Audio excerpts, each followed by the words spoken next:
Yun! Hi guys! Kamusta? So, welcome back. Good evening, gabi na. So, today is our day 34. So, kung napapansin nyo, ang background natin is ang ating trading.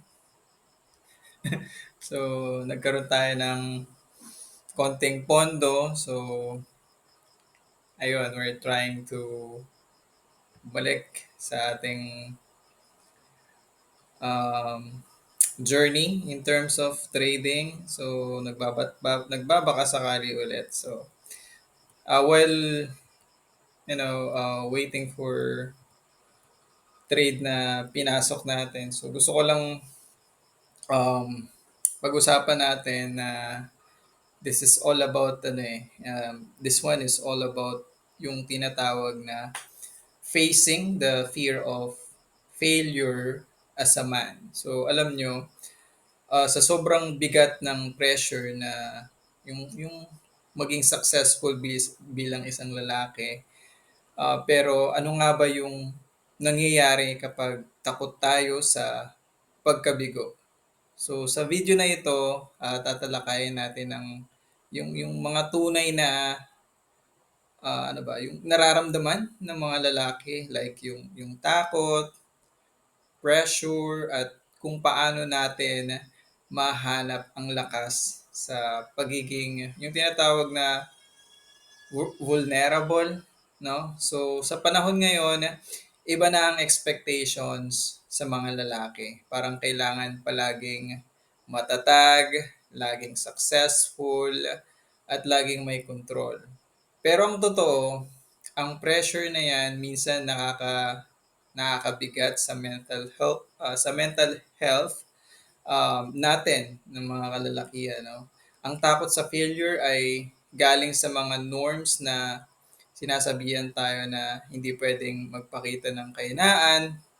So, pero alam mo ba, ang pagiging vulnerable ay hindi siya kahinaan. It's actually a sign of strength and resilience.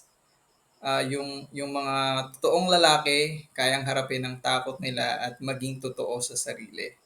So sa sarili kong experience, marami akong mga times na natakot ako mag-fail.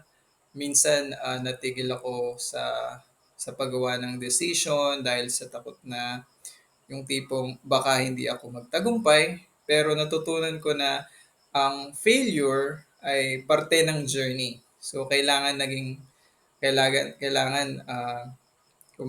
kailangan nating maging bukas sa usapan tungkol sa yung mental health ng mga lalaki. Hindi tayo nag-iisa sa laban na ito, yung ganitong sitwasyon. Okay lang humingi ng tulong, mas magiging malakas tayo kapag nag-share tayo ng kwento at ng yung tipong nag-support sa isa't isa. So ang failure ay hindi siya katapusan. Ito yung tinatawag na stepping stone papunta sa success. Kapag natutunan mong harapin ang takot mo, mas magiging matapang ka sa mga susunod na hakbang. So, ang fear of failure minsan nakakaapekto sa decisions natin. Pero ang importante, pwede natin itong gawing motivation para mag-grow. So, ang tunay na lakas ay nanggagaling sa pagtanggap ng kahinaan, sa pagiging vulnerable. So nakakabuo tayo ng tunay na malalim na connection sa ibang tao. So mahalaga rin ang yung tinatawag na self-compassion, patawarin ang sarili sa mga pagkakamali at ituring itong bilang like opportunity para mas matuto pa. So ayun, ito yung tipong panahon na para baguhin yung definition ng success. Hindi lang ito tungkol sa pera, status, like achievements. Ang tunay na success ay yung tipong may purpose ka sa buhay, may meaning ang ginagawa mo at nakakatulong ka sa iba. Ang pagiging yung tinatawag na authentic at patuloy sa pag-grow ang tunay na tagumpay. So, tandaan lagi yan, okay? Maraming salamat sa pakikinig sa kwento natin and sa takot ng failure at sa lakas ng pagiging, yung pagiging vulnerable. So, share nyo sa comment natin kung paano nyo inaharap ang mga fear of failure at paano kayo nag-grow mula rito.